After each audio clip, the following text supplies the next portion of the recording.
ನಮಸ್ಕಾರ ಎಲ್ಲರಿಗೂ. ನನ್ನ ಹೆಸರು ಹರ್ಷ. ನಾನು ಶ್ರೀ ಚೈತನ್ಯ ಟೆಕ್ನೋ ಶಾಲೆಯಲ್ಲಿ 5ನೇ ತರಗತಿಯಲ್ಲಿ ವ್ಯಾಸಂಗ ಮಾಡುತ್ತಿದ್ದೇನೆ. ಸುದ್ದಿ ವಿಚಾರಕ್ಕೆ ಸ್ವಾಗತ ಸುಸ್ವಾಗತ. ಇಂದಿನ ಮುಖ್ಯಾಂಶಗಳು: ಶಿವಸೇನೆಯೋ ಬಿಜೆಪಿಯೋ, ಮುಂಬೈ ಮೇಯರ್ ಪಟ್ಟ ಯಾರಿಗೆ? ಸಿಂಧನೂರಿನಲ್ಲಿ ಒಬ್ಬ ಪರಿಸರ ಪ್ರೇಮಿ, ತಿಮ್ಮಕ್ಕನೇ ಅವರಿಗೆ ಸ್ಫೂರ್ತಿ, ಇವರಿಗೆ ಬಂತು ಕೀರ್ತಿ.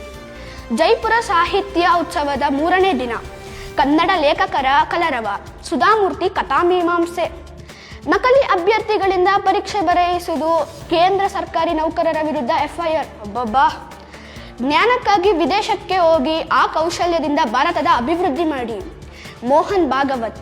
ಇನ್ನು ಕ್ರೀಡಾ ವಿಭಾಗಕ್ಕೆ ಬರುವುದಾದರೆ, ಆಸ್ಟ್ರೇಲಿಯಾ ವಿರುದ್ಧ ಸರಣಿ, ಭಾರತ ತಂಡಕ್ಕೆ ಮರಳಿದ ಶ್ರೇಯಾಂಕ ಪಾಟೀಲ್. ಅಂಡರ್ 19 ವಿಶ್ವಕಪ್, ಕುಸಿದ ಬಾಂಗ್ಲಾದೇಶ, ಭಾರತ ತಂಡಕ್ಕೆ ಭರ್ಜರಿ ಗೆಲುವು, ಶುಭವಾಗಲಿ. ಚಿನ್ನಸ್ವಾಮಿ ಕ್ರೀಡಾಂಗಣದಲ್ಲಿ IPL ಪಂದ್ಯ, ಷರತ್ತಿನೊಂದಿಗೆ ಗೃಹ ಇಲಾಖೆ ಅನುಮತಿ. ಆಸ್ಟ್ರೇಲಿಯಾ ಓಪನ್ ಟೆನ್ನಿಸ್, ಸಿನ್ನರ್ ಚಿತ್ತ ಹ್ಯಾಟ್ರಿಕ್ ಪ್ರಶಸ್ತಿಯತ್ತ. ಧನ್ಯವಾದಗಳು. ಜೈ ಕರ್ನಾಟಕ ಮಾತೆ. ಕನ್ನಡವನ್ನು ಉಳಿಸಿ, ಕನ್ನಡವನ್ನು ಬೆಳೆಸಿ. ಶುಭವಾಗಲಿ.